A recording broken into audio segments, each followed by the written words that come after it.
If you dwell on the notion that life is unfair, that the obstacles you face are not your fault, that circumstances are miserable, or that your challenges are insurmountable, you unknowingly invite these beliefs to shape your reality. Words carry immense power, and when you allow thoughts of defeat and impossibility to dominate your mindset, they begin to act as self-fulfilling prophecies, reinforcing the very barriers you seek to overcome. We must always remember, as Seneca wisely noted, that fortune operates according to her own whims, without regard for our preferences or desires. His words are not a reminder of fortune's kindness, but rather a caution about her unpredictability. This mirrors what Epictetus emphasized: the vast majority of events in life lie beyond our control. The world, in its essence, is indifferent to our wants, needs, or plans. Recognizing this truth is not about despair, but about fostering resilience and directing our energy toward what truly lies within our influence. However, simply understanding this reality doesn't necessarily free us from worry. In fact, it can often amplify our anxieties, as the recognition of how much is outside our control can be overwhelming. The more we become aware of the vast uncertainties and unpredictable forces in life, the more we might feel consumed by an endless list of things to fear or stress over. It's easy to feel paralyzed by this constant barrage of uncertainties, unsure of what's coming next or how to navigate it. Yet, it is in acknowledging this chaos that we must find the strength to focus only on what we can truly change. Of course, our own challenges pale in comparison to someone like Marcus Aurelius, who ruled over the vast Roman Empire, with 50 million people depending on him. He was confronted with floods, wars, and even a devastating plague. Yet, despite his immense power and responsibility, we know that he too struggled with anxiety and worry, just like we all do. His struggles remind us that no matter how grand our circumstances might seem, the internal battles we face are universal. The pressure to manage overwhelming situations, to make the right decisions, and to stay grounded is something even the most powerful among us must wrestle with. Thankfully, there was Stoicism, an ancient philosophy that Marcus Aurelius could turn to for guidance in the face of life's unpredictability and uncertainty. Stoicism provided him with tools to manage his emotions, regain perspective, and navigate the chaos around him. In today's episode, we're going to dive into these Stoic strategies and explore how we can apply them in our own lives to worry less and cultivate a sense of calm amid the storm. Stoic one-liners. Here are 3 powerful Stoic one-liners that can help you manage anxiety. Number 1. Epictetus says, "It's not things that upset us, it's our opinion about things. What truly disturbs us is not the external events, but our perception and judgment of them. It's our thoughts that cause the turmoil, not the world itself." Number 2. Seneca advises, "He who suffers before it is necessary suffers more than is necessary." In other words, we often suffer more in our imaginations than in reality. Anxiety thrives in our anticipation of what might go wrong, not in the actual events themselves. We stress ourselves out by imagining worst-case scenarios before they even happen. Number 3. Marcus Aurelius, in Meditations, says, "Today I escaped my anxiety."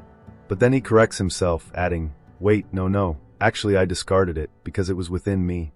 As Epictetus taught, the source of our anxiety isn't external events, it's the way we allow our minds to react.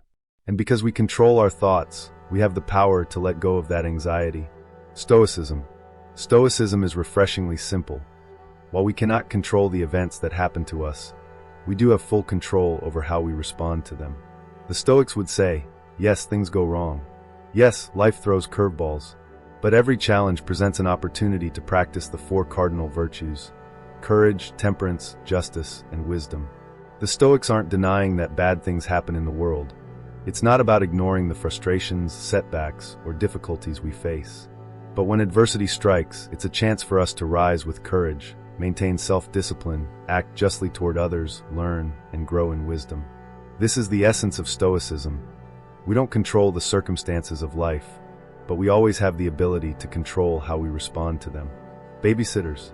Pema Chodron talks about the babysitters, those distractions we turn to in order to avoid the constant chatter of our thinking minds. These distractions are often temporary escapes that allow us to numb ourselves to anxiety, stress, or discomfort. This is why practices like meditation and mindfulness are so crucial. They provide us with a way to regain control over our minds, so we're not carried away by them. Meditation is a tool for addressing anxiety, the inner critic, or the racing thoughts that plague us. By cultivating mindfulness, we can begin to calm our inner environment, creating a space of peace where these mental distractions no longer dominate.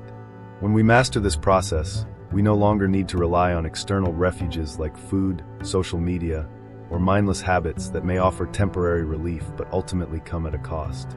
By learning to control where we place our focus, we gain the ability to bypass the things that trigger stress. This skill improves our productivity, ends procrastination, and makes problems like anxiety and insomnia far more manageable. And from personal experience, I can tell you, this is possible. Objective, the way we perceive the world, the stories we tell ourselves about events, is often the first and most important step in how we experience them. At its core, the world is objective. There is no inherent good or bad in events themselves. It's our interpretation that shapes them. Shakespeare captured this beautifully. There is nothing either good or bad, but thinking makes it so. Events themselves carry no intrinsic meaning. What we experience in life is neutral until we assign our own meaning to it. We craft a narrative about it, and that narrative determines how we react. Consider the market or the weather. There is no such thing as a bull or bear market, no good or bad weather. There is just weather. There is just the market.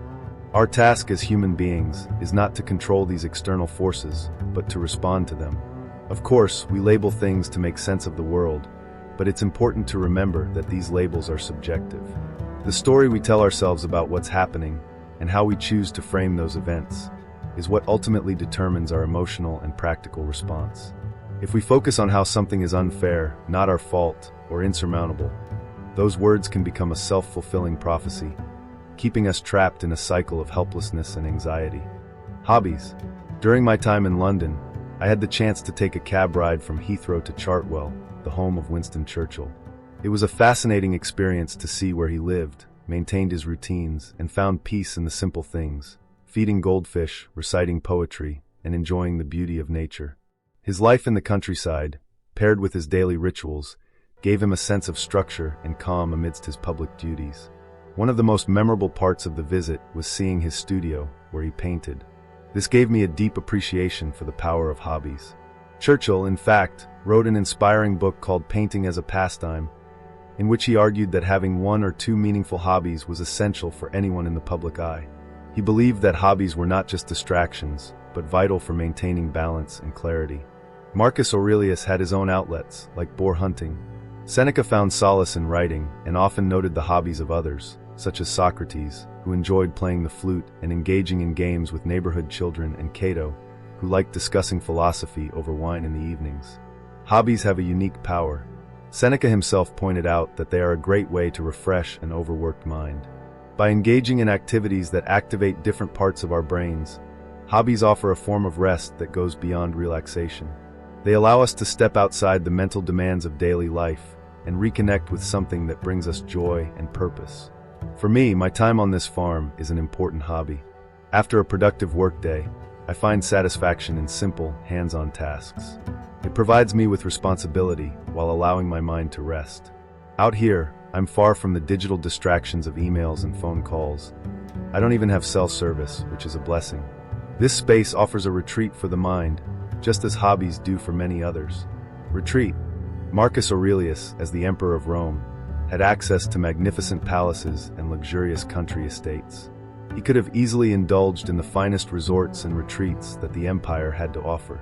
However, Marcus also reminded himself that the constant pursuit of escaping from it all was futile. He understood that true retreat does not come from external places, but from within. He would have resonated deeply with the Buddhist teaching that wherever you go, there you are. In his meditations, Marcus often emphasized that you can retreat into yourself at any time. Replenishment, rest, and relaxation, he believed, could be found within the soul, not in distant lands or extravagant surroundings. This understanding shaped his philosophical practice, his meditative walks, and the poetic way he viewed the world. For Marcus, fulfillment didn't come from seeking external luxury or exotic destinations. Everything he truly needed, peace, clarity, and tranquility, was already within him. And just as it was for Marcus, it's within all of us. The greatest retreat is not a place we travel to, but a state of mind we cultivate inside. The secret to improving in life, according to the Stoics, is surprisingly simple: being okay with being seen as silly or foolish. Epictetus put it plainly: if you want to improve, be content to be seen as stupid, foolish, or ignorant about some things. When I first started making videos, it felt incredibly awkward. I was uncomfortable, unsure of myself. But to get better, I had to endure the discomfort of being bad at it. The same was true for writing. Looking back at my early work, I cringe at how rough and unrefined it was. To improve at anything, you have to be willing to be bad at it initially. You must be okay with being perceived as ignorant when you ask questions to learn something new. If you're not willing to embrace vulnerability, put yourself out there, or accept that you'll look unpolished and awkward at first, you'll never grow. So, what's the secret to improvement? It's being willing to be seen as not great at something and accepting the discomfort that comes with the process. Only then can you begin to improve and evolve. Stillness. In Meditations, Marcus Aurelius talks about being like the rock that the waves crash over until the storm eventually subsides and the sea becomes still. This idea of stillness, of being present and grounded amidst the chaos, is at the heart of Stoic philosophy. It is, in many ways, the essence of happiness. Stillness is where great work happens, where we enter the flow state, and where connection and joy emerge. It is in these moments of calm that we experience clarity, creativity, and gratitude. To reach this state, you must first calm yourself and lock in. It doesn't matter what's happening in the outside world. The waves may crash and the storm may rage, but you can choose to slow down. Let the turbulence happen around you, and over time, everything will quiet down. In that peace, you'll find the space to do what you need to do, with clarity and purpose. Two handles. In this very moment, as in the past, challenges persist. It wasn't any easier when the Stoics were alive. Seneca lived under the oppressive rule of Nero, while Marcus Aurelius witnessed the decline and eventual fall of the Roman Empire. Stress, worry, and chaotic events have always been a part of life, no matter the time or place. Epictetus offers a powerful reminder. Every situation has two handles. One handle is despair, and the other is opportunity. You always have a choice. Do you despair over the state of the world, or see it as an opportunity to step up, make a difference, and embody the change you wish to see? You can choose not to be implicated in the negativity around you. Instead, you can actively work to improve things. The choice is yours. Will you succumb to despair, or will you feel excited to rise to the occasion? Will you give up, or will you keep going? The opportunity is always there to do what needs to be done, to take action and create the change that aligns with your values. No opinion. I don't know who needs to hear this, but Marcus Aurelius's reminder is transformative. He says, you don't need to have an opinion about this. This simple but profound advice speaks to the freedom we have in choosing whether or not to engage with certain things. You don't need to waste your energy forming opinions about trivial matters, whether it's pointless gossip, something irrelevant, or issues outside of your control. Let it be. There's no need to label it as good or bad. Just let it pass by without attaching unnecessary emotional weight to it. Epictetus echoes this sentiment when he says, it's not things that upset us. It's our opinions about those things. Our judgment about the events and people in our lives is what causes us distress. The key takeaway? You have the power to choose whether or not to think about certain things. You can tune them out and instead focus your attention on what truly matters. Put your energy and focus into areas where you have control, where you can make a difference. If others choose to become absorbed in trivial concerns, let them. If it's their responsibility to deal with something, allow them to do so. Meanwhile, let these distractions drift away like clouds and stay rooted in what is within your control.